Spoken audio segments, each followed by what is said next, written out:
Hello friends, निर्मित classes में आपका स्वागत है। आज हम लुसेंट हिस्ट्री में मुग़ल साम्राज्य को पढ़ेंगे और देखेंगे इससे कौन कौन सा क्वेश्चन आपके एग्जाम में पूछा जाता है। तो चलिए स्टार्ट करते हैं। मुग़ल वंश।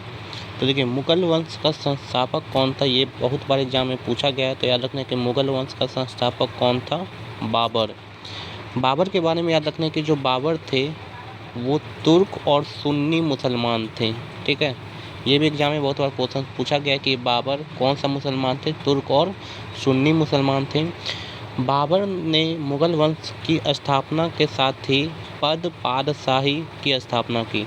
याद रखना है कि अगर आपसे पूछा जाए कि मुग़ल साम्राज्य में पद पादशाही की स्थापना किसने की थी, तो बाबर ने की थी। अब ये क्या होता है, तो याद रखना है पद पादशाही क्या होता है कि इसके तहत याद रखना है कि जो शासक होते हैं उन्हें बादशाह कहा जाता है।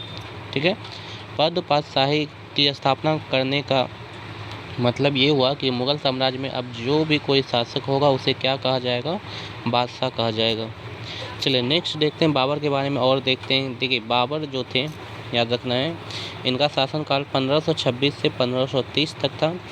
बाबर का जन्म कब हुआ था, तो याद रखना है 24 फरवरी 1483 ईस्वी में हुआ था। ये जन्म बहुत बार पूछा गया है। तो याद रखना है कि बाबर का जन्म 24 फरवरी 1483 ईस्वी में हुआ था। बाबर के पिता का नाम क्या था, तो याद रखना है कि बाबर के पिता का नाम क्या था, उमर शेख मिर्ज़ा। जो कौन थे, फरगना नामक छोटे राज्य के ये शासक थे। ठीक है, ये जो उमर शेख मिर्ज़ा थे यह कहाँ के शासक थे, फरगना के। ठीक है, फरगना के ये शासक थे। अब याद रखना है कि इनके पिता के मृत्यु के बाद जो है बाबर जो है फरगना की गद्दी पर कब बैठा, तो 1494 ईस्वी में। ठीक है, 8 जून 1494 ईस्वी को बाबर जो है फरगना की गद्दी पर बैठा। उसके बाद याद रखना है कि बाबर ने 1507 ईस्वी में बादशाह की उपाधि धारण की। ठीक है, अगर आपसे पूछा जाए कि बादशाह की उपाधि बाबर ने कब धारण की थी, तो 1507 में। और ये याद रखना है कि इस बादशाह को धारण करने वाले ये पहले थे। इसके पहले किसी भी तैमूर शासक ने ये धारण नहीं की थी। आपको याद रखना है कि जो बाबर थे वो तैमूर के ही वंशज थे। ठीक है, बाबर कौन थे, तैमूर के ही वंशज थे। और तैमूर शासक में आज तक कोई भी इस बादशाह पद का जो धारण है वो नहीं की थी, ये उपाधि धारण नहीं की थी। उसके बाद याद रखना कि बाबर के 4 पुत्र थे। कौन कौन एग्जाम में पूछा जाता है, तो हुमायूं, कामरान, अस्करी और हिंदाल। ठीक है, ये 4 पुत्र थे। इनमें सबसे इम्पॉर्टेंट है हुमायूं, इसके बारे में भी हम सब आगे पढ़ेंगे। तो देखिए, अब बाबर जो है वो भारत पर जो आक्रमण करता है, वो याद रखना है बाबर ने भारत पर टोटल 5 बार आक्रमण किया है। कितना बार, 5 बार। अब कौन कौन सा आक्रमण है उसको भी देखेंगे। तो यहाँ पे ये बात आपको याद रखना है कि बाबर ने भारत पर 5 बार आक्रमण किया। तो ये बाबर का जो पहला आक्रमण था भारत में वो किसके विरुद्ध था, याद रखना है यूसुफ जाई जाति के विरुद्ध था। कब किया था, 1519 ईस्वी में। याद रखना है कि बाबर ने अपना पहला आक्रमण भारत पर 1519 ईस्वी में किया था। और किस जाति के विरुद्ध, यूसुफ जाई जाति के विरुद्ध किया था। और इस अभियान में याद रखना है कि बाबर ने 2 प्रांत को जीता था, एक था बाजोर और एक भेरा। ठीक है, ये बाजोर और भेरा प्रांत को बाबर ने अपने अधिकार क्षेत्र में ले लिया था। उसके बाद क्या होता है, उसके बाद ये जो है बाबर जो है याद रखना है कि बाबर को भारत पर आक्रमण करने का निमंत्रण कौन देता है, पंजाब का शासक दौलत खान लोधी और मेवाड़ का शासक याद रखना है राणा सांगा। याद रखना है कि जब भारत में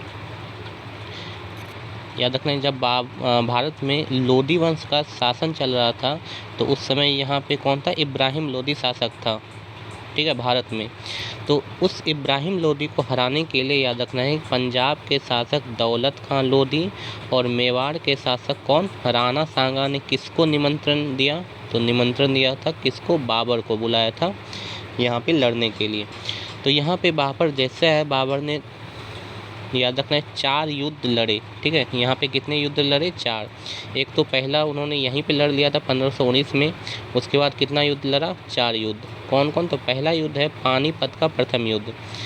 ये कब हुआ था, 21 अप्रैल 1526 ईस्वी में। इसमें याद रखना कि इब्राहिम लोधी और बाबर के बीच ये युद्ध हुआ था, जिसमें बाबर ने विजय प्राप्त किया था। आपको याद रखना कि बाबर ने 5 युद्ध भारत में लड़े हैं और 5 के 5 इन्होंने जीता है। तो तो यहाँ पे याद रखना है कि ये जो पानीपत का प्रथम युद्ध था इसमें किसके साथ हुआ, इब्राहिम लोदी के साथ। कब हुआ था, 1526 ईस्वी में, और जीता कौन, बाबर। उसके बाद दूसरा युद्ध होता है खानवा का युद्ध, ये याद रखना है। इसके बाद लगातार एक एक साल पे युद्ध चलता रहेगा। तो खानवा का युद्ध किसके साथ होता है, याद रखना। खानवा का युद्ध जो है ये 17 मार्च 1527 ईस्वी में राणा सांगा के साथ बाबर लड़ता है और जिसमें फिर बाबर विजय होता है। उसके बाद नेक्स्ट युद्ध होता है चंदेरी का युद्ध। चंदेरी का युद्ध कब होता है, 29 जनवरी 1528 ईस्वी में। किसके साथ, मेदनरी राय के साथ, और इसमें भी बाबर विजय होता है। उसके बाद एक लास्ट युद्ध होता है घाघरा का युद्ध, 6 मई 1529 ईस्वी में। किसके साथ, अफगानों के साथ। इसमें भी कौन विजय होता है, बाबर विजय होता है।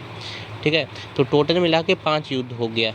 एक 1519 में यूसुफ जाई जाति के विरुद्ध, एक हो गया 1526 में पानीपत का प्रथम युद्ध किसके साथ, इब्राहिम लोदी के साथ। एक हो गया 1527 में खानवा का युद्ध किसके साथ, राणा सांगा के साथ। उसके बाद हो गया 1528 में किसके साथ, चंदेरी का युद्ध किसके साथ, मेदनरी राय के साथ। और एक होता है लास्ट 1529 में घाघरा का युद्ध किसके साथ, अफगानों के साथ। तो ये 5 युद्ध बाबर ने लड़ा। उसके बाद याद रखना है यहाँ पे कुछ फैक्ट जो कि एग्जाम में बार बार पूछा जाता है। देखिए, पानीपत का जो प्रथम युद्ध हुआ था 1526 ईस्वी में, इसमें बाबर ने पहली बार तुगलुमा युद्ध नीति का प्रयोग किया था। ये एग्जाम में बहुत बार 5 से 6 बार पूछा जा चुका है कि बाबर ने तुगलुमा युद्ध नीति का प्रयोग किस युद्ध में किया था, तो पानीपत का प्रथम युद्ध में किया था।